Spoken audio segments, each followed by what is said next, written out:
Here we are with the famed journalist, Chris Helali, host of DD Geopolitics, member of the International Federation of Journalists, and a geopolitical analyst, and one of the most well-traveled gentlemen that I have ever met. Chris Helali, thank you so much for coming on the show. Thank you so much for having me. It's a pleasure to be here with you. Thank you. Likewise.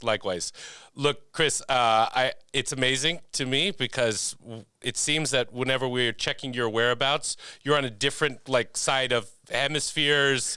You're all over the place. You're in Russia one day. You're in Venezuela the next. How do you do it? Thank goodness that, I have some decent stamina because it takes a lot. I just got back from Brazil from COP30, where I was with the Iranian delegation, and it was 80 hours round trip, just the travel part. Oh, my So goodness. it was a lot, but we are still young and ready to do it. So Fantastic. we're out there. Fantastic. Did you see Pepe while you were down there? I did not have a chance to see Pepe, but he's been around. He's also here, I know, and milling about. Fantastic. But a lot of good people down there, a lot of greats, including Tim Anderson, Najam Mubaraka, Bushra Sheikh, also Angelo from China. It was a fantastic crew of people. Fantastic.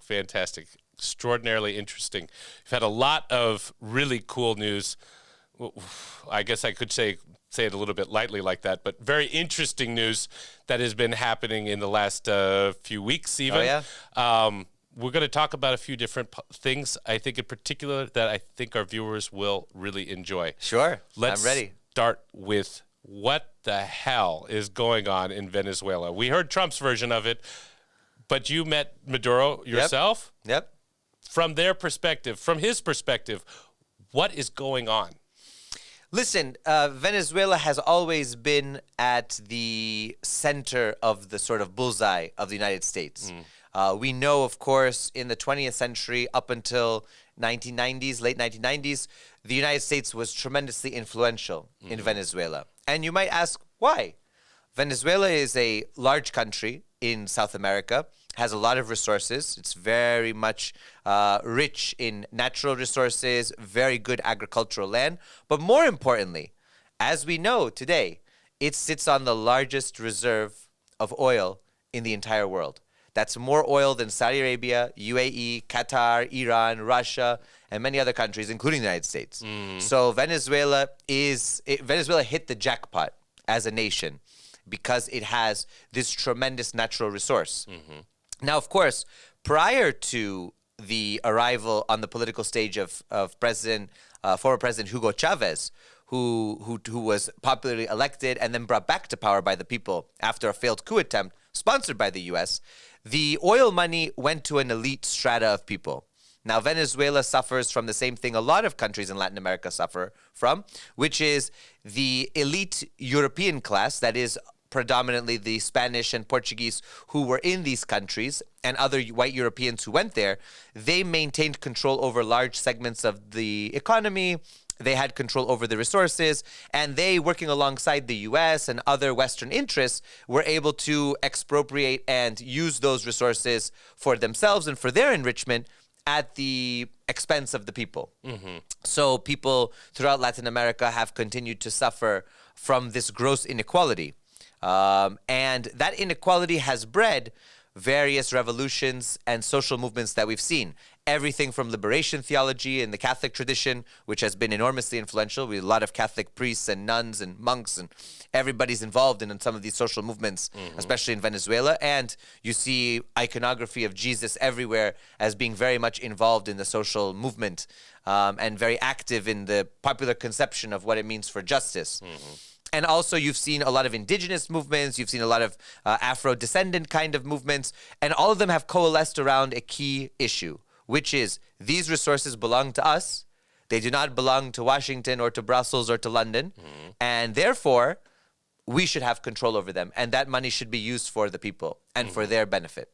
So fast forward to today, what we're seeing is a country that has not, we have in our popular conception, Venezuela is a communist dictatorship. But actually, Venezuela doesn't even arrest its opposition. I mean, you have opposition people just running around the country and saying what they want and posting what they want and having opposition media.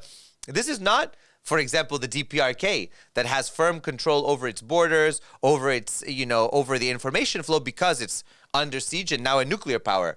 Venezuela is a very open society. You can openly criticize the government without anybody knocking on your door. That has tremendous positives. The negative, of course, is that all in this time period, the United States and other powers have fueled the opposition, have funded them, armed them, provided them all the resources to be able to topple the government.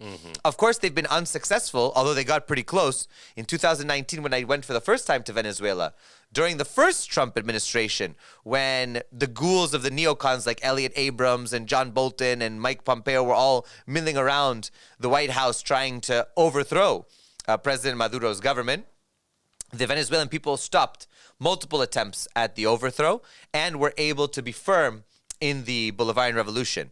Of course, the United States, recognizing that politically they couldn't do this, they tried then economically, which is this economic coercion. We know it as sanctions and all these tools that are used by the United States and by other countries, including the United Kingdom, which stole billions of dollars worth of Venezuelan gold and basically locked it up so they couldn't access it. I mean, if you think about this, this is modern day piracy. Yes. So one of the important aspects was, okay, we can't defeat them politically. Let's try economically. Of course, Venezuela has been able to withstand a lot of that by relying on the help of the Russian Federation, of China, and many other countries in the global south where they have good relations and good ties and have been able to weather that storm. So you've tried a political solution and not been successful. You've tried an economic solution. Well, the last option available is a military solution. And so now we see the deployment of various carriers, of a carrier strike group, of an enormous amount of personnel and military aircraft, not to mention the naval assets that are in the Caribbean. And now the fear is we are on the precipice of a military regime change operation. So once again, we're going to go down the same rabbit hole as Libya or Syria or Iraq, of course, as we remember, and we're going to overthrow the government by force. The Venezuelan people, of course, understand this. They know that they are politically strong and economically strong, but militarily, to go against the largest military power in the world and of course a nuclear one, is a very big gamble. And of course, though they could succeed on the ground, the United States will certainly achieve air superiority, quickly. They've always been known to do that. And this could be a protracted conflict. So people are very concerned about that. But when I was able to meet with President Maduro just a few weeks ago, one of the things that was stressed to the group of us who were there was Venezuelans will fight. And they have fought in history. We remember, of course, the Venezuelan people, along with the people in Colombia, neighboring Colombia, in Bolivia, in many other countries, they were able to successfully overthrow the Spanish colonial elite. And they were able to rid themselves of Spanish colonialism and to develop and basically become a sovereign independent state. At first it was Gran Colombia, then it was Venezuela and Colombia, and many other states that emerged, including Panama, Bolivia, and others. What that means is they have the spirit of Simón Bolívar. That's why they call it the Bolivarian Republic and the Bolivarian Revolution. So that gives them the strength and the courage to be able to say, we fought one empire before that felt it was invincible. We will fight another one as well. And as I understood, they're not alone in this. Correct. They're not alone. They're not alone. So neighboring Colombia, under President Gustavo Petro, has been very active in supporting. There are many social movements within Latin America that are ready to support, including to send their people to fight for Venezuela if needed. And of course, Venezuela's allies, including the Russian Federation and China and Iran and others, have provided economic support, political support, and now we know the Russian Federation has provided military support as well, including latest reports. Not so much confirmed yet, but from what people are saying, there is even a Russian military presence on the ground in Venezuela. So this is big deal. This is a big deal. Yeah. And they are going to do everything they can to safeguard Venezuela from this impending attack if it comes. Permit me, as somebody who is living in the United States not too long ago, right? You as a conservative American, whatnot, coming from that kind of a background, you get this. I think people are feeling this more increasing series of gaslighting that's going on, right? Because you're talking about during the first Trump administration. First of all, most people don't even remember what happened during the Trump administration other than they got some stimulus checks. That's pretty much all we remember about the first Trump administration, right? Correct. You're talking about something was happening in Venezuela during the first Trump administration.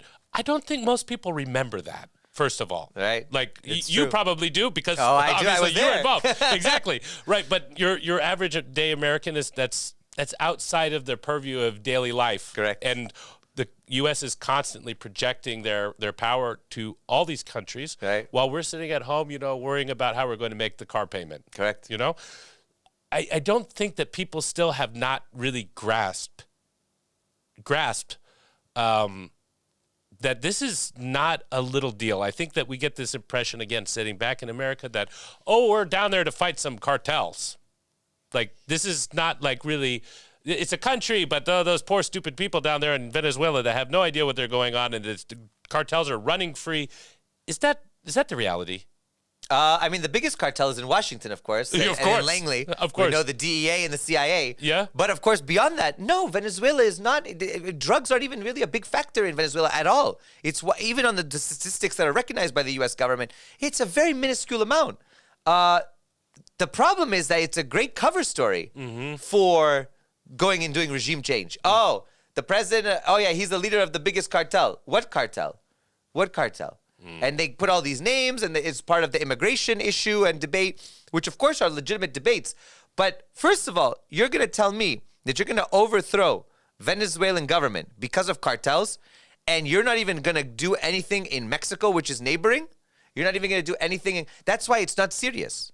It's not serious. And if they really want to figure out about cartels and they really want to address the drug issue, well, there's the supply issue, but there's also the consumption issue. So if your country is net importing all of these drugs, there must be a demand for those drugs. And that shows the deep societal rot that is in the United States itself, which demands all of these drugs to come in to provide all the services that they provide to the people. Not only the poor, right. It's the elite as well who enjoy their cocaine, of course. After a big work week on Wall Street. So the main thing here is this has become a nice cover story. We remember, of course, the famous words of Gore Vidal, which is the United States is one of amnesia. It's the United States of amnesia. Forget about America. Because they have no interest in remembering what happened before. Because the news cycle and the way our life goes, who cares about history?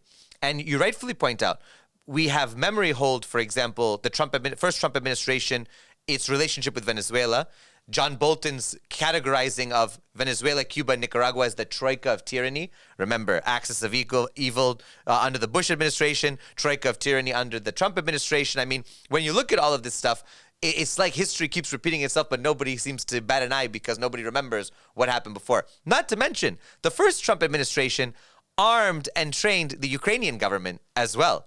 And those arms killed kids and innocent civilians in the Donbass. Yes. So, I mean, let's not, think of it, Nobel Prize winner. No, he's not. No Nobel Peace Prize to him. And if he gets it, it's the same as Obama, who was the drone operator in chief over there. So, all of this to say that the first Trump administration tried unsuccessfully to overthrow Maduro. I think it's been a thorn in Trump's side.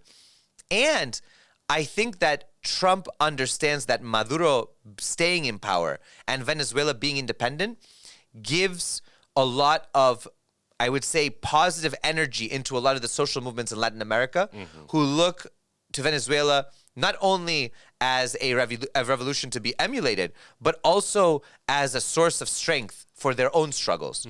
And a lot of the propaganda in the U.S. is that, Venezuela, it's, a corrupt socialist dictatorship. Part of the propaganda in 2019, which I helped to dispel at great personal cost, I would say, was going on the ground and basically doing those videos that we do here in Russia. Everyone's like, sanctions are affecting Russian people, they have no food. And then you go to the supermarket, you're like, what are you talking about? There's plenty of food all over. And I've been to other smaller cities and towns where there's food. What issues exist here? Sure, you might not be able to get all the products you got from the West, but there's plenty of food and plenty of resources. The same was true during the hybrid war against Venezuela in the first Trump administration, which was the idea that Venezuelans are so poor and are suffering so much that they're eating rats. They're resorting to digging up corpses and eating corpses. This was the propaganda. So when I came back, I wrote a front page article in my local newspaper, in the Valley News, which basically dispelled all these myths. I took videos while I was down there, and I was, there were different people down there at the time, including my friend Max Blumenthal of the Gray Zone. Many people, Ajay Baraka, United National Anti-War Coalition was there, UNAC, U.S. Peace Council. Many people were there. We met with President Maduro. We were able to meet with the social leaders, and people were getting food. Not only that, free food. Because of the economic situation, people would get bags of rice, oil, meat, eggs, to be able to take care of it. And I went to these distribution centers. It wasn't for us. We just randomly pulled up to some, on our own. And they were operating at full capacity. That was to say that the United States was trying to say, oh, all these people are fleeing Venezuela. And it's true. People left Venezuela, but more people left Ukraine after the collapse of the Soviet Union than left Venezuela. Really? But Ukraine, of course, no issues there. Everything's wonderful. Shangri-La for the European Union, Yeah. So I just want to say that we have to be very careful with these narratives, especially you and I living in the U.S. For as long as we did, because we are subject to this nonstop propaganda that somehow these countries are absolutely like, the heart of darkness. We got to go and rescue them. Again, white savior, we got to go on the crusade and save these people. These people are normal, are fine. Yeah. They just don't want to be bothered with. Yeah. Leave us alone. We leave you alone, leave us alone. Yep. But we can't leave anybody alone because we need their resources. Like I said, the U.S. doesn't care about Venezuelan people. They could care less. No. They barely care about our own people. Absolutely. But they look underneath, they say, oh, what's that? Oh, yes, we need that. We need the oil, we need the gold, we need whatever else you have. We'll take it all.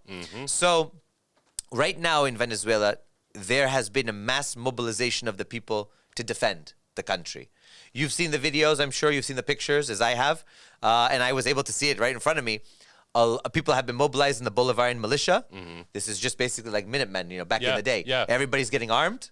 Which, by the way, if they were against their government, giving millions of people AK-47s, probably not the best way to ensure your stability and longevity as a government. Absolutely. So clearly they must have a thing for the government. They must support the government. Right. You can have disagreements, of course. We have disagreements. Yes. But they support. They say this is the government that gives us dignity, that gives us our sovereignty and our independence. So they're out there, and the government has been able to do a lot of programs, patriotic programs, to basically say, look, let's build a big coalition. Okay, you don't agree about some things? We'll talk about it after. But let's defend Venezuela, because Venezuela is at stake now. And everybody knows, if the United States goes in there, they might do airstrikes. And I think that the people understand that Maduro might be the top target. But he himself has become a little bit more religious in his language. He's talking a lot about Christ. He's talking a lot about Christianity and the church. And of course, devout Catholic nation, right? Yeah. Historically, Venezuela. Beautiful churches, everything. Yes. And they're basically saying, look, we are ready to sacrifice like Jesus Christ. We're ready to go to Golgotha if it's necessary. And they're ready. They're ready. Wow. And Maduro said, we want peace. But if you come, we're going to make a second Vietnam for you. And they will. Because let me tell you one thing. It's mountainous. It's a jungle environment. This is not Iraq or Afghanistan, mountains and desert. This is a jungle environment, and the people know their land. And the people will fight. Not to mention, there have been a lot of peace agreements in Latin America over the past decade that have disarmed a lot of left-wing militant organizations, including the FARC. We remember yes. the FARC was... But a lot of FARC members live in Venezuela to the tune of thousands. So U.S. wants to invade on the ground, you're going to have an insurgency once again, and it's not going to be a peaceful situation. So I just want people to understand that Venezuela wants to be independent. It's up to the Venezuelan people to decide their destiny. And for the U.S. to then go in and start bombing or invading and trying to overthrow that government, it won't be successful. Again, it's not Libya, it's not Iraq, and even in those countries, the U.S. was not successful as well. No, that is the point, right? I keep on talking to people about this with the situation that's going on in Ukraine, and they're just like, well, I don't understand why the Russians haven't just, rushed across Ukraine. Why don't they have it already? Like, you guys have been fighting wars for decades, like fish in a barrel, shooting goat herders from helicopters, and we still lost. We still lost. People in sandals. Yeah.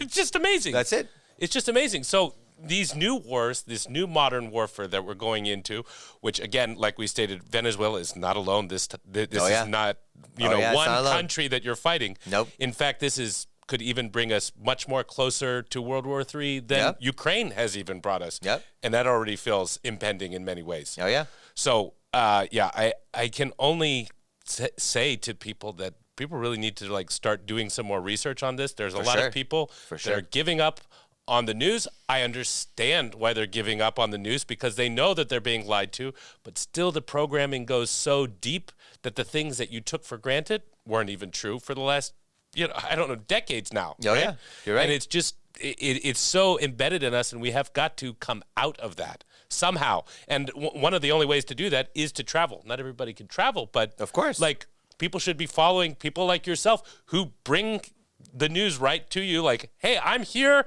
Hello. Yeah, Maduro just gave me a big hug. Yeah, like, we're here. He's alive. Yeah. Like they're not like criminals. They're not like vampires or zombies. They're gonna eat you. These are normal people that just say, look, we love you, we respect you. Welcome to our country. Just leave us alone. Yeah. That's all we ask for. Yeah. We work with you. We'll cooperate. But we also want it to be mutually beneficial. We don't want it to be a one-way street. You know how China talks about win-win diplomacy, win-win economic development. United States is a one-way street. It's for us and forget about you. But not only forget about you, we're going to topple you if we don't like you, and we're going to impose our values. You see, everywhere the U.S. went with USAID and everything, we needed to learn LGBTQ this, democracy, human rights promotion. China, Russia, and all the other countries say, look, you have your own system, no problem. We respect it. You do what you want to do. You have your culture, no problem. Do people bother you here about your religion? Do people bother you? People don't bother anybody about nothing. They don't bother me. That's how they operate. Don't just be good. Well, mutually beneficial. Don't cause problems. Don't cause chaos. And we're good. No issues. The U.S. is the opposite. Oh, wait a second. We're going to not only, because we have divine manifest destiny, we got everything. This is like our crusade to change and transform the world in our image. So you have to think like us. You have to eat like us. No, people have their own traditions. People have their own food. People have their own clothing. People have their own style, their own religions. They don't want to all be like Americans. Yeah. Absolutely true. And so I think it's very important to understand this, and people will fight. And people are fighting. You're seeing a big seismic shift now in the world where people are saying, look, we love American people, we love American culture, but we also have our own cultures and traditions, and we can have a dialogue of cultures and traditions, and we can accept some parts and not accept other parts, but we don't have to become like you. Like, we don't have to all be cloned to be Americans. We can value the different countries that exist and their different civilizations and histories. The U.S. can handle that. The U.S. is the youngest big country on the block, and it has a complex about that. It might be huge. It's a continent-sized country, but it has a Napoleonic complex about its own legacy and what it leaves. And we won all the wars, past, present, future. No, sorry, you didn't. You didn't. And this country that we're in now, this civilization has won an awful lot and has fought a long time. Long before the U.S. was even an idea, it existed. So I think that that's important for people to understand. Venezuela, the same. Venezuela had a deep respect for the U.S. and its history, its revolution, which opened all these doors. Simón Bolívar was inspired by the American Revolution. But that doesn't mean that America can then go and impose its way on Venezuela. The reason why they valued the revolution was it was overthrowing tyranny and monarchy and making a republic. Yeah. But that republic should not then itself become a tyranny and a monarchy of sorts and an empire and then impose its will on others. That's what they keep saying, and that's the truth. Don't bother us. Yeah. We can live together, and that will solve a lot of problems. If you respect Latin America, if you have win-win diplomacy and win-win economic development, you won't have an immigration crisis because people are happy where they are. People love their countries. Sure, people move, but a lot of that movement is also economic. It's also driven by the wars, the chaos, the sanctions, the economic situation that is created by these little banana republics that are bought and paid for by the U.S. and the corporations. Yeah. That's what happens.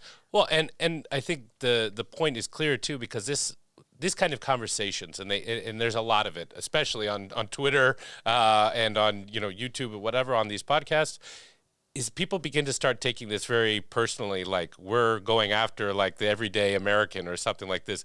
We realize that this is actually not the everyday American. What American would like wake up in the morning, you know what we should do? We should go invade Venezuela. I think that's what we should do today.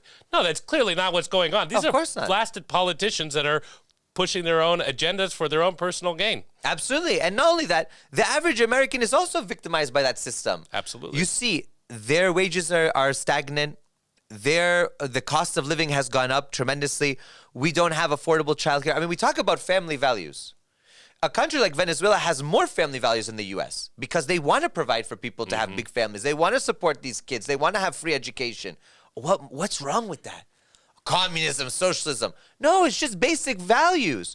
If people can't afford it, how do you expect families to prosper? How do you expect people to have kids and to have these big families? Yep. So I think that that's very important, and that's part of the conversation, is that these countries are not different, and they're not like extreme.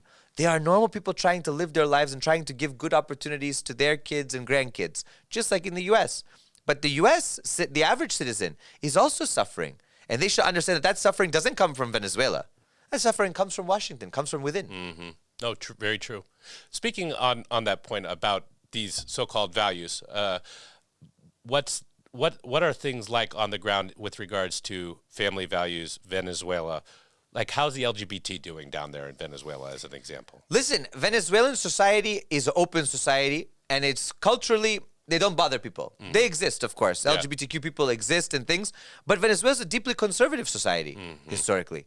It's very conservative, the majority of Christian, right? Also has 2 million Arabs who live there, of Arab heritage. Arabs? Yeah, of course. Really? Lebanese, Syrian, Palestinian, a lot. 2 million Venezuelan Arabs. Wow. So you have mosques, you have people with hijab, you have people who are very devout in their own traditions, be they Orthodox Christians, Maronite, Melkite, Druze, and also Muslims, of course. A huge population of Muslims, beautiful mosques that they built.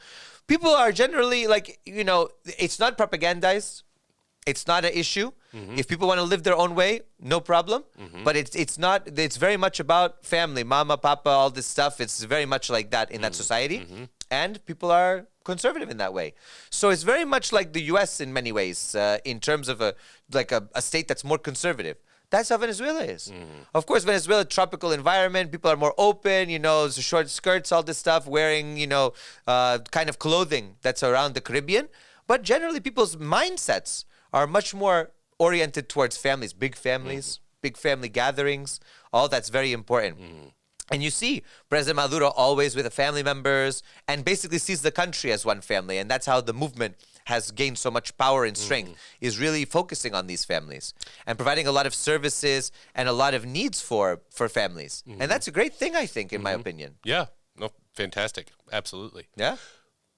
Trump has said a lot of things. He says a lot of things every single day. Yep. But he said several things about Maduro specifically. And one big claim that sticks out is that Maduro offered him everything. The whole deal, like, well, he said he would give me whatever I wanted. And, we still said no. No, absolutely. We're not going to have peace with that. What actually happened there? No, listen, the government would never give everything. Obviously not. I mean, the whole reason for the government to be there is because they don't want to give everything. Right. If they wanted to give everything, they would be like the corrupt governments that came before Chavez. But they're not like that. They are for the Venezuelan people. I think Trump's basically just hyping it up and saying that, yeah, the Venezuelans want negotiations. Of course, who doesn't want diplomacy? Yeah. But Trump is like, no, we're not going to do diplomacy. And, oh, yeah, they'd give me everything I want. No, they won't give you everything you want. And that's why we're in this situation. They won't give, they have certain values, they have certain claims, and they have certain perspectives that they won't alter or change or adjust for anyone, especially for the U.S. Yeah. And, of course, their natural resources are their own. So they can, I'm sure, find an accommodation for companies coming in and countries working and investing in Venezuela. But remember, this is the wealth of the Venezuelan people. So that money, a lot of that money has to go back to the Venezuelan state and to the resources that it gives to the people. If it's not going there, there's not going to be an agreement. So that's a big thing. That's a very big thing to focus on here, that Venezuela won't give away everything for free. It just won't. Yeah. It can't. Has Maduro enunciated, did he ever enunciate, I'm not asking you to speak for him, but has he ever enunciated in any kind of open style what he was interested in negotiating with the United States. Listen, I spoke with also with Alex Saab, who was a political prisoner in the U.S. and is now Minister of Investment in Venezuela. And he said, look, we're speaking with the Americans. We're talking about joint, cooperation economically. The problem is the Americans want more. And they keep wanting more and more and more. And Venezuela's like, look, there's a balance here. We want to win, you want to win. We can find an accommodation for that. But if you want a winner take all, then it's not going to work. And that's the problem, is that the U.S. goes into these negotiations to say Venezuela's a small, insignificant country, winner take all. And it's like, no, it doesn't work that way. And now here we are at the military option, the last one. Right to the end. Right to the end. So this is Russia up close. This is germane and relevant to Russia specifically. And we're going to tie this all together.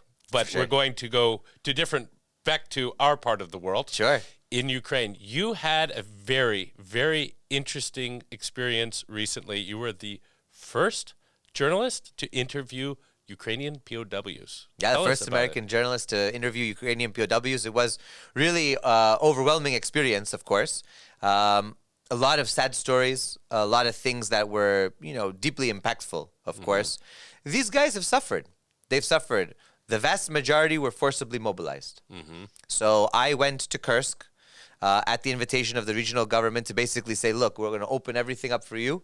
Come report on it and see with your own eyes what's going on. So I did. So what operation was this? Was there a specific operation of these guys? Yeah. So in 2024, in August 2024, the Ukrainian regime invaded the Russian Federation's territory in the Kursk Oblast, and tens of thousands of soldiers poured across the border, and basically they tried to take territory of the Russian Federation.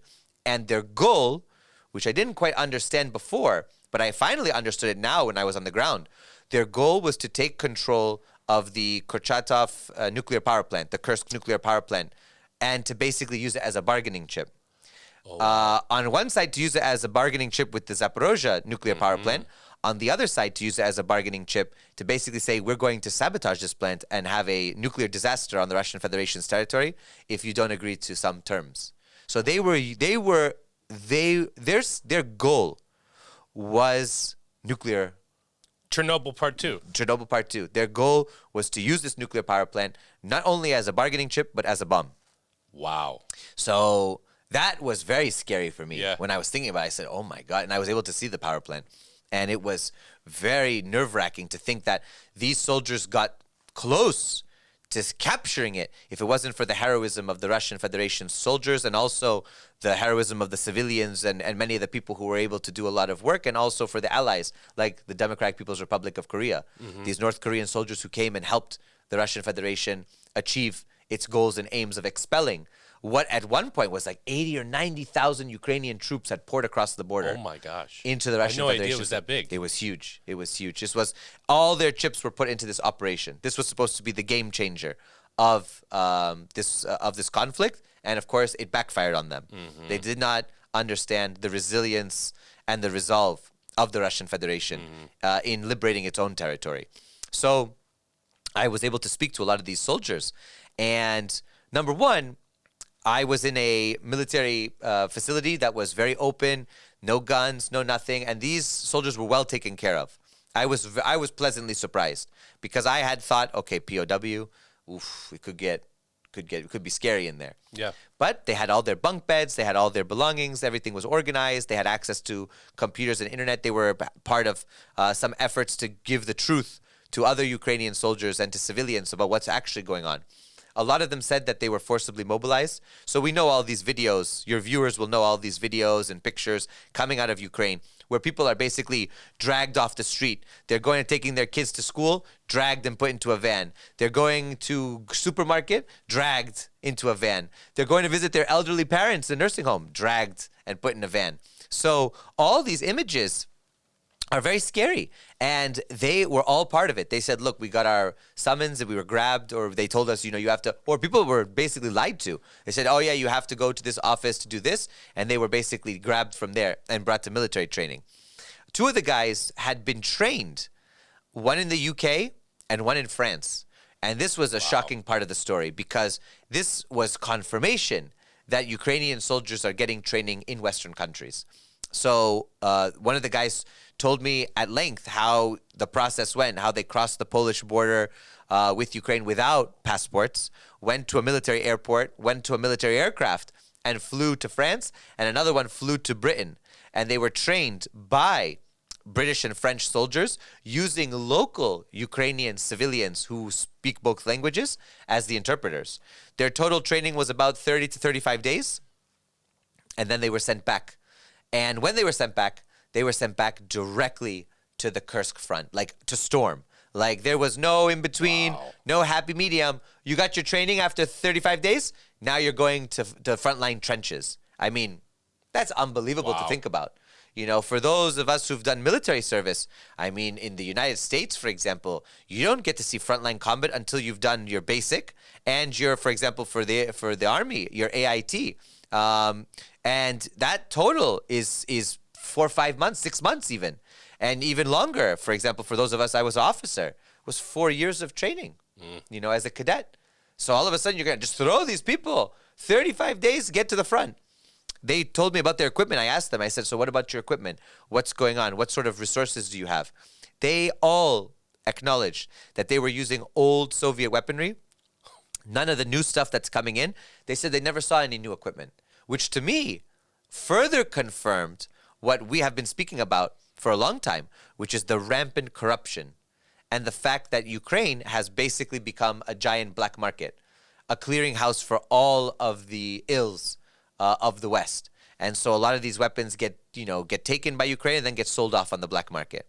So these guys are going in with old Kalashnikovs and they're going head to head with Russian Federation soldiers. Now, a lot of them said they had family on both sides. They had been taken from this Sumy region and they had family on the other side. They knew people on the other side. And so when they finally went into Kursk, in some of their first engagements, they just threw down their weapons and they went to the Russian positions. Oh, wow. They didn't even want to fight. Wow. A lot of them just mass defections, just said, listen, I'm going to take my chance. The Ukrainian propaganda was the Russians will torture you, they'll kill you, they'll maim you, that's it. You know, they'll do unspeakable horrors. Yeah. It was the opposite. They got to the Russian position, and one guy was actually captured by DPRK soldiers. Oh. And he couldn't even communicate with them properly. Oh. They had little cards about how to communicate in Korean and what sort of things to do like that. And he said that, okay, yeah, of course, they kind of like grabbed him. What are you doing? What's going on? You know, who are you? Blah, blah, blah. But they disarmed him. And eventually they gave them food, water, medical attention. And then after 3-4 days, after they were processed, they were allowed to contact their family members. Oh, my gosh. In Ukraine. Wow. And that was huge because normally you think, POWs, they're never going to talk to their family. Yeah. All of these men have had a chance to reach out to their family, to let them know, one, they're alive, and two, to let them know about their situation and what's happening. Wow. The even more shocking part was that all of their family members had confirmed that they had been given notices that they were missing. And they had been given those notices. They kind of tried to do the timeline. Yeah. The Ukrainian military issues the notices before they even go to the front line. Oh, my gosh. And why do they do that? They do it because they don't have to pay the family. Because if they're missing, they're not confirmed dead. So the family doesn't get any support, any financial support. Sick. Isn't that sick? Oh, my gosh. That's the level of corruption and depravity of the Kiev regime.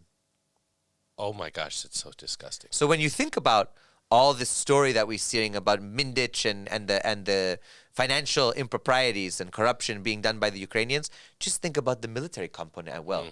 They're not even giving their soldiers proper equipment. They're giving substandard equipment, which is another big scandal about body armor. And they're stealing the money from people who are not even dead yet.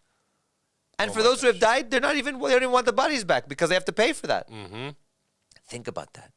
Think about how corrupt that government must be to send all these people. And not only young people. Yeah. There were a lot of gray-haired old guys there too. Yeah. To send them into the meat grinder. To butcher them for nothing. For nothing. For what the West wants. To destroy Russia. To balkanize Russia. So it was very surprising to hear their stories. They were very emotional, a lot of them, for their experiences. I asked them also about, what the Ukrainian army was like. They said it was basically just substandard. It was basically like no coordination, A lot of alcoholism. They told me you could buy drugs, alcohol, whatever you wanted. You had to pay double, triple, quadruple because there's corruption within. People Oh were my stealing their gosh. salaries. Oh my gosh. People were stealing their goods. People would take valuables away from them. I mean, we're talking about Wow. huge levels of just corruption and barbarity. And I spoke with civilians as well who confirmed this. Those Ukrainians who were forcibly mobilized tried to save Russian civilian life. So Russian civilians also said who were basically saved by getting out in time or by some Ukrainian soldiers. They said that the first Ukrainians who came tried to warn us and tried to save us because my. they were forcibly mobilized. They didn't want this war. They don't agree with Zelensky Yeah. regime. Yeah. They have family on both Yeah. sides. They see Russia as their brothers. But the Ukrainian soldiers warned the civilians. They said those coming behind us are going to do horrors to you. You have to leave. And who came from behind? Azov, the nationalists, like the ultra nationalists. They basically send the mobilized guys in front, then they send the hardcore guys. So those guys did unspeakable horrors, and this was confirmed by civilians, and even more so, the foreign mercenaries, Colombians, Poles, Georgians, French, British, Americans, all these foreign mercenaries that are there, they did unspeakable horrors to the civilian population. Oh my. So when you're thinking about this, even you look at this Ukrainian guy, that's not the enemy. Yeah. That's not the enemy. The real enemy are those diehard nationalist Nazi types who really and their foreign collaborators who really want to do, horrors to Russia and to the Russian people. So it was amazing to hear the stories of these POWs who were basically like, look, we were propagandized so much about Russia, and when we came here, we said the opposite was true. Just like the Americans are propagandized, Ukrainians have suffered from propaganda since 2014. Yeah. And two of the guys actually had joined voluntarily and were much more ideological until they became POWs and they realized they lied about everything. One guy even had a tattoo. He took off his shirt. He showed me nationalist tattoo. And I looked at it. I said, what do you feel about it? He started crying. He said, I want to get rid of it. I hate it. Wow. So when you think about that, just think about how many lives have been destroyed for the whims and the desires of an elite few who wanted this to begin with. So I have to ask the obvious question in this point. If this is the case, what you're telling me, I don't have any reason to believe otherwise. But if this is true, how is it that the Ukrainian line still stands against it? If there's so much corruption in these guys, how did they keep these guys in line? How did they keep them facing east? There's a lot of horrors within the Ukrainian military. There's a lot of friendly fire as well. There's a lot of killings within as well. Really? Oh yeah. For those who disagree, they torture them. They kill them as well. Wow. So if you're a mobilized soldier and you disagree, people try to escape. They can be killed. They can be tortured. They can be captured. One of them was telling me that they put a guy in a shipping container and left him 5 days without food and water. Oh my gosh. And we're talking about Wow. really insane. Where do people Horrors. find these videos that you took? So these videos, we just got them. We're gonna put them out right now. In the coming days, we're gonna start putting them out, and I hope people can watch them and really take in these soldiers and their experiences. Some of the parts we had to clip out because some of them got very emotional. People lost friends. People did some crimes. One of them, we're not being able to release one video because that soldier is being tried in Russia for crimes. And sadly, they were following orders. But as you know, following orders is no justification for committing war crimes. So, that was very hard to hear some of these stories and to be with somebody who has perpetrated such crimes. But I believe in the Russian legal system, and I'm sure that there will be accountability for that. The person is very remorseful, of course, and acknowledges that. But it goes to show you just how much suffering has gone on and just how much of the story isn't known. Because, for example, when I went online and I spoke and I posted that I went and spoke to these Ukrainian POWs, people started to say that this was all propaganda, it was Yeah, sure, of fake, and course. things like that. The problem is with that, of course, I'm not being paid to do this. This is voluntary work, and it's journalistic work. It's at the highest caliber. And I welcome anybody to come and to go and meet them. Yeah. Anybody can come and go and meet them. They're there. Really? They're there. They live on this base. and they are waiting until the end of the war and until the exchange and until those who have to answer for their crimes answer for them. But other than that, nobody was there. No armed guards, no handcuffs, nothing. Really? Nothing. They could have. I went up to the bathroom. There were like 10 of them outside. They could have killed me. They could have jumped on me and strangled me. Yeah. Nothing. I felt very safe in there. That's to show you just the situation that's going on there. So, how did you get into this line of work, Chris? So for me, I mean, I've been a long time activist, involved. I come from a very political family, active in terms of anti-war, was very much against the Iraq war. That's when I first met George Galloway. Of course, I wrote him a letter in high school. Okay, so I was very much involved at that time. And for me, journalism was a great way to basically go to the places that I was already going to and to speaking the truth. You know, basically interview the people and get the stories. And I love stories. You know, I'm a trained anthropologist, ethnographer, so I love hearing people. I could sit and talk to people for days and hear their stories and get to understand them better and get to understand their experiences better. And so for me, journalism is really about the human element. It's about the human dimension. It's about revealing to an audience who doesn't have access, who doesn't have the luxury to travel, as you rightfully pointed out earlier. If you don't have the luxury to travel, then you rely on people who can travel and who have the opportunities to bring you stories and narratives that you normally don't hear. And so that really was inspiring for me. And that's really what led me into journalism. And I enjoy investigating. I enjoy research. I come from that kind of academic background. So journalism really provides a home for that. And it's been a phenomenal experience to be able to be in these places and to be able to tell these stories, which are normally not spoken about. And of course, for those of us who lived through the Iraq War period, we saw what bad journalism is. We saw the people that we trusted. I trusted a lot. People like Dan Rather, you know, of course, growing up even earlier, Walter Cronkite, you know, you had all these people, Peter Jennings on ABC. These people were like all-stars. Barbara Walters, 2020. I mean, these were people that I looked up to that, you know, and you saw slowly over time how all of them compromised and how all of them at some point were able to be bought off. Yeah. You even see that Tucker Carlson is saying it almost every episode now, basically regretting being part of the propaganda machine all those years. Absolutely. And he sacrificed a lot. Yes. He had a great career. Yes. And he sacrificed a lot. We think back to, for example, Donahue. You know, some guys really sacrificed a lot. Phil Donahue sacrificed a lot when he eventually left mainstream media because he didn't agree with the wars. He didn't agree with these narratives. There were some good pillars who ended up leaving and going independent because they, number one, didn't have a home, and number two, nobody was going to fund them and nobody was going to provide them the resources to do the real journalistic work that needed to be done. Right. Meanwhile, you have talking heads out there like Amanpour, Blitzer, all these guys out there, of course, some of the worst ones like Rachel Maddow and people like that who just spew propaganda. Yeah. Just spew propaganda. Absolutely. So for me, journalism was also going to bat for the truth, and even if it cost me personally. And of course, like I said, I posted that article. I wrote that article. It was posted on the front page of this newspaper. After that, they never published me again. Wow. The backlash was so intense by the lobby, especially nearby where I live, Dartmouth College. I mean, Ivy League school, a lot of people involved in State Department, you know, a lot of very prominent people who graduated there. And they didn't want to see that stuff in their local newspaper. And they said I was a propagandist. I was a Maduro propagandist. I wasn't a Maduro propagandist. I went there. They didn't go there.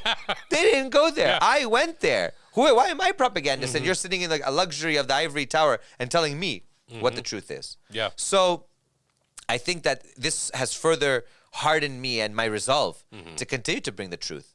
And like I said, I've been part of great investigations, including the Jeffrey Epstein case. And so that has been very important to me, and that has helped to further cement the importance of going after the elite, even if it comes at a personal cost. Again, referring to memory rot in the United States, but there was a book that you did find. Yes. That has something that's very relevant in it today. Can you tell us about how you came across this book? Sure, of course. So, like I said, I enjoy research. Yes. I'm very much involved in that space. So, of course, I spend my nights combing the internet because the internet is like a treasure. It's like a treasure hunt. There are amazing things on the internet, and there have been amazing things I found over the years. including somebody selling Stalin's death mask. Somebody selling like why? Who knows? But they were selling it. They had it, and it's only one of 10 copies. So I was able to communicate with them. I've communicated with people of all sorts of things that I found on the internet, and of course, I enjoy meeting people. I enjoy combing, and so in one of those searches, I was searching for the first Epstein black book. Now, this black book, we call it a black book. It's a phone book. This first phone book was released by Nick Bryant via Gawker in the 2000s.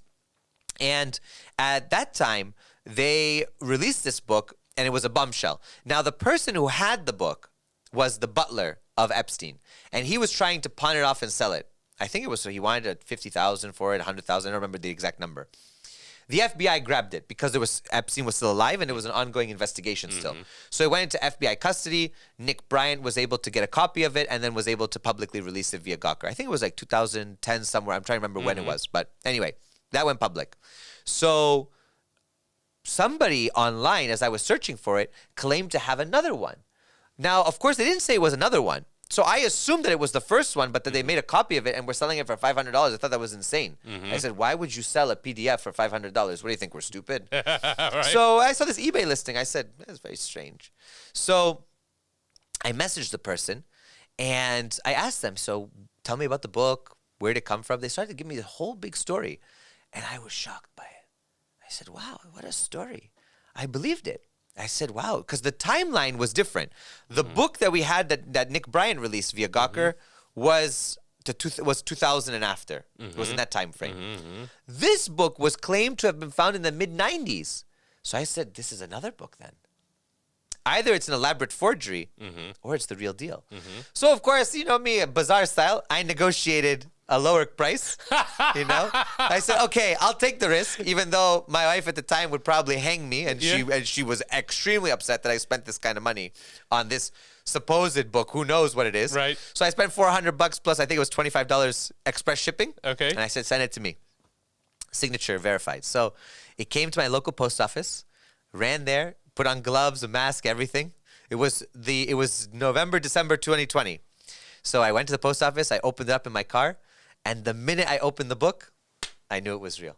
Really? I knew it was real. I mean, because because I studied anthropology, history, theology, I work a lot with manuscripts, old stuff. Yes. Byzantine stuff. I mean, my library at seminary, for example, had Byzantine manuscripts. So I know what the paper looks like as it gets older, the ink, this kind of stuff, and then what you can identify. So, of course, I opened the book, and you could tell that the pages were more faded, the printing was done. But more importantly, I turned the book to the side, and there was a fastener that basically combined the book, a book's binding. Yeah. This fastener was from Gestetner. So what did I do? I immediately went on my phone and searched Gestetner. They hadn't been in business since the 90s. Oh, my. So then I was like, okay, this is real.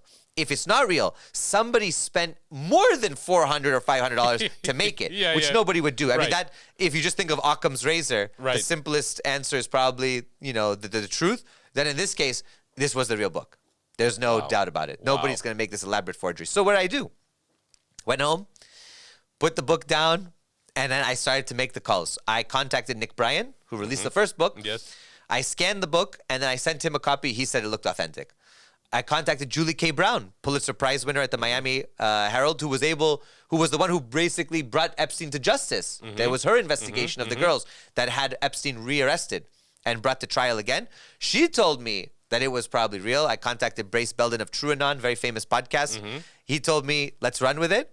So Nick Bryant put me in touch with his editor at the time at Gawker, who was now a Business Insider. And so I contacted him. He sent up a whole team. And they basically came up. They did a long documentary. They took the book for forensic analysis. Think about this. Somebody literally came to my house, got the book, took a private plane to New York, got it analyzed, and then brought the book back to me by plane. Oh, my. Yeah, because I was so nervous. Yeah. It wasn't public. Yeah. So we were like, am I going to get my $400 back? Yeah. Excuse me. So we got it analyzed through a great forensic team. And it was analyzed, and it was correct for that time period, mid-1990s. So we started to call the numbers in the book. Some of the numbers still work. Oh, my. Oh, yeah? Oh, my. And so we had now in our possession 200 more names that were related to Epstein than were known to the public. And so, for example, For example, we know John Katsimatidis. We were able to talk with him. John Katsimatidis is a billionaire. He's a Greek billionaire, very close to Trump, lives in New York. And through talking with him, he said, yeah, I knew Epstein. I took him on my private plane, and he needed a ride, and he gave me a 4-foot-high bottle of champagne. oh, okay. And you're like, wow, that's quite a gift, you know? Yeah. It was a 3-4 foot, it was a big bottle of champagne that he got him. Something out of the ordinary, out of the ordinary. Yeah. And so now we confirmed, and we further confirmed, and we further confirmed. So there's a lot. There's a lot that this book has been able to bring about. And I'm honored that I was able to bring it to light. The woman who had it, Denise Ondeko, she basically told me, she said, nobody believed me. You were the only one who believed me. Wow. Because she had tried to go to other journalists. Yeah. And she tried to go to the New York Times, Washington Post. She tried to go to a lot of people, and nobody believed her. I believed her. It turned out to be true. Wow. And I have to say, now I've been contacted by the Congress. You know that Thomas Massie and Marjorie Taylor Greene and many others are working on this. I've been contacted by the Congressional Committee, and I've been asked to supply the book as well, not the physical copy, a copy of it, and to provide basically my statement to Congress Wow. about it. So Wow. I feel honored. And I'm very happy to continue to serve the American people and the public who it is in their interest to know the level of corruption, the level of depravity, and the links of these powerful people with each other and with foreign intelligence, domestic intelligence, and what's going on. Because this basically is a convergence, Yes. right? If we think about it, this is a vast network of finance, academia, military, political elite, economic elite, all together, journalistic elite, all together. And for what? For more than the crimes. The crimes are the cover. Yes. What goes on underneath is still necessary to bring to light. And I hope that we can continue to bring to light on this story. And I continue to do my part. I'm still doing a part of the investigation on one person, which I think will be a bombshell when it's released. But if we can confirm a few more things, I hope to continue to hold these powerful people accountable for their complicity in these crimes. Thank you for your work on that. That's My really pleasure. extremely important. It's My amazing, you know. It's I know that a lot of people are dissatisfied and unhappy at the fact that all of this has been tried to, you know, this is a Democratic hoax and all this Right. sort of stuff, all these excuses Right. for what's actually going on under there. And I think that it's certainly something unimaginable, probably, Oh, yeah? that is underneath all of this that will really shake the entire foundation. But that's what needs to be done. Oh, yeah? The truth must come out. Absolutely. Absolutely. It's necessary. And there is a reckoning that is required, that is necessary for our country to move forward, Yes. right? For the United States to be able to heal and move forward and to be able to bring these people to account. Because more often than not, powerful people are not held to account for their crimes. They are not accountable to the American people, and that is wrong. Yes, We don't believe in a society like that. that's true. Or we shouldn't anyway. At least we shouldn't end it. Yeah, at least we shouldn't. Exactly. So the point to this, we talked about Venezuela. We Yep. talked about this situation in Kursk. You know, goodness knows what's going to happen tomorrow. You know, yeah. by the time that this airs, for example, this could all, you know, have moved on to something else. sure. Unlikely, but sure. you know, it could have. But this knocking on the door of World War III Oh, yeah. is unrealistic. I mean, it's just that people can accept this, let alone push for it. It's stunning to me. And even if this situation in Ukraine gets resolved, there's some peace talk or whatnot, and, you know, all right, things cool off, we're just ramping things up in Venezuela. Correct. And that's going to put everybody who was in the game, I mean, everybody's going to be there. I mean, it's China, it's Russia, it's Israel, by the way. Oh, yeah? It's America. I mean, yeah? everybody's back into there, and we're just going to go move on to the next thing. Oh, yeah? How long can this continue? Listen, first and foremost, you're right to point out we are the closest we've ever been to World War III and to nuclear annihilation. We know the doomsday clock, right? Yeah. It's the closest to midnight. Yes. And so when we think about that, and we think about all the conflicts going on around the world, it's very scary to think about, especially you and I have kids, you know, Yeah. think about that and what that means for their futures, what it means for our world, generally for all the kids and grandkids in the world. I think that even if everything wraps up The sad part is, even if everything wraps up in Ukraine and there's a peace agreement, the hybrid war against the Russian Federation continues. And that's because it is in the DNA of the United States. United States cannot, and this I mean the deep state, the national security state, it cannot allow the Russian Federation to exist as such. It will always be at the very least an adversary, if not an outright enemy. The same is true of China. The same is true regionally in the Middle East for Iran. The same is true in Latin America for Cuba, Nicaragua, and Venezuela, which would continue to be a thorn in the side. The same is true in Africa for the Sahel states, Mali, Niger, Burkina Faso, right?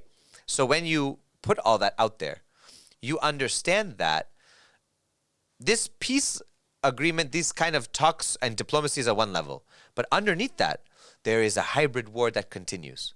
And if Trump leaves, which he will at some point, whether if he dies, whether if he leaves office peacefully, not peacefully, I don't know. I can't predict the future. I wish I could. We'd be very rich. Yeah, we would be. We'd be rich. Remember me when you figure that Absolutely. You'll be the first one. If we were able to find that out, even so, we know that when that time comes, if a Democrat comes back into office, Democrats are very Russophobic. They're very much against Russia. Can you imagine that if we reach an agreement now, that within 2 years we could have another president that imposes sanctions again?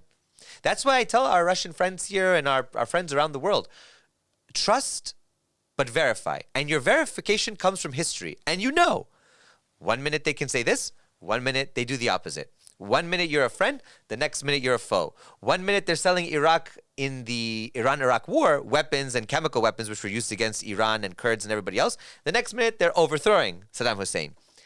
That's the relationship. That's the relationship. Very true. So we need to understand that, and I think that the Russians need to understand, especially the political class needs to understand that the United States certainly might want peace now, and it might want peace in Ukraine, but the hybrid war continues, and that's my big fear: is that we live in a nuclear world, we live in a nuclear age, and we are always on the precipice of annihilation. And what does that mean? It means that it doesn't only have to be by choice; it can also be by accident. And we know that we've come close many times to accidental launches, to accidental, nuclear exchanges, and that's scary for me. It's scary for me that there are people right now around the world, 24/7, 365, without rest, who have their finger on the button or have the key in their hand or around their neck, ready to go. And for me, I think that it's important for us to continue to advocate for a world that is more about peace, less about war, more about people's development, less about military development. And I believe that many of the countries in the multipolar world believe that and want that. Yes. And you know this simply by statistics. It's not a propaganda point. It's simply the truth. United States military budget or war budget now is how much now? Over $1 trillion now? $1 trillion. $1 trillion. Why? $1 trillion. This is more than many countries have. Yeah. $1 trillion for war. The next 8 countries combined have that amount. Yep. That's to show you, Russia's not ready for war with the U.S. It doesn't want war with the U.S. It's never advocated for war with the U.S. Even Stalin didn't want war with the U.S. Even Stalin. I mean, we're like, oh, there's a bunch of Stalinists. What? Stalin wanted peace. Hey, is there shaking hands with everybody? It was Harry Truman that ended up going out there and saying, all right, we used 2 atomic bombs, now what? And it forced the USSR to then get into the race, right? So I think that we have to be cognizant that a lot of these other countries are not interested in that. China had a part in its history in the Ming Dynasty when it could have gone further and could have become a world power. It was the most powerful country at the time. It was the most powerful empire. It didn't want to, because the Chinese mentality is, we're the Middle Kingdom, Zhongguo, we're here, and we have our periphery, and that's it. Yep. We just want to do business with everybody, have good relations, and they're not interested in overthrowing all these countries and things like that. It's very expensive to do that, and you're not successful ever. Yeah, I think that's a really important point, actually, to be made right here in the form of a question. Which foreign government has China overthrown? None. What? Which one? Just name one. 0. Only one. I can't name any. Yeah. But the United States, I mean, we know 2 before lunch and a few more after dinner. For sure. Yeah. The list is over 60. Over 60 that we know of. Yeah, That we have yeah. some confirmation of. Yeah. Over 60 in the course of the Cold War up till now. Over 60. But they do it out of the goodness of their hearts, Oh, Chris. for That's sure. the best for part. Human rights. Yes, human rights. We gotta- It's ideological. Purely. Absolutely. Absolutely. We want to give them the free market. They deserve the They free deserve market. it. Yes, absolutely. Yeah. We can't have it, but they can. They can. They can. And to bring this back, Maduro understands that he could be the next Salvador Allende. We know Salvador Allende in Chile, he stood his ground when the military, with the support of the U.S., overthrew him, and he was gunned down in the presidential palace. They said that he committed suicide. I don't believe it. Yeah. He was killed. They made it look like suicide, but he Sure. was killed. But he stood there standing till the end. Maduro understands that. And I think this is the kind of the connection between Christianity, his Christian faith, and also the experience of Maduro, or of Maduro's understanding of the experience of Allende or of Che Guevara or of many others. Basically, I have to stand my ground now. Not even only them. Archbishop Romero. Archbishop Romero stood his ground. Remember, he was Catholic archbishop, and he was gunned down in church, in mass, right? So he understands this history. The history of Latin America, sadly, is blood-soaked because of the U.S. and what it's wanted to do there. And the Monroe Doctrine. That whole hemisphere belongs to us. Why does it belong to the United States? Why? Who's to say? Who gave it to you, right? Yep. And how can you have a whole hemisphere and Russia cannot have a sphere and China cannot have a sphere? You have to go there. Right. Taiwan, we got to That's take them. true. South Korea, we got to take them. Japan, we got to take them. Ukraine, we got to take them. Georgia, we got to take it. Why? You see? Yeah. This unevenness creates resentment, and it creates political problems, which lead to economic and military problems, which lead to further chaos. And all of it's connected with migration and X, Y, and Z. So a lot of our social ills could be solved if we were not the behemoth that we are. But to wrap that point, I think that the experience of many is that the United States will achieve its aims even if it means bloodshed and even if it means millions of lives. And I think that that comes with a sacrifice. Right now, Russian soldiers are sacrificing themselves on the battlefield for their country. Venezuelans are prepared to sacrifice themselves. Palestinians are sacrificing themselves for their freedom and dignity. Iranians are sacrificing themselves with all of these atrocities being committed by the Zionists. So people are sacrificing all over the world for their freedom and for justice. And we see China and Russia and many other powers have been adamant, even at the UN. Today, I had the opportunity to be with Dmitry Polyansky, right, who's deputy to Nebenzia at the UN. Right? He's ambassador, a diplomat at the UN, and he basically was saying the importance of the UN, the importance of the international system. They still believe in it. The U.S. wants to have an international system of itself. Yeah, right. It's self-referential. My world. We are the international system. Yes. That's why when we speak about the project for a new American century, the hegemony, the unipolarity, the U.S. doesn't want to give that up. Yep. The U.S. can't find its identity in a multipolar world because the U.S. is so drunk on its own imperial ambitions and its own power that it has gotten since 1991, Yes. since the collapse of the Yes. Soviet Union. But moreover, since the time of Teddy Roosevelt, since it started to expand and go to Puerto Rico and Cuba and Philippines and started to move out, it cannot see itself as a republic again. It cannot see itself as a simple country again in the world system. It needs to maintain that power. Over 1,000 military bases. Russia and China combined have less than 100. Yeah. I mean, when you think about that, that's an enormous Yeah, number. it's incredible. It is. Chris, I have to ask you one last question before we leave here.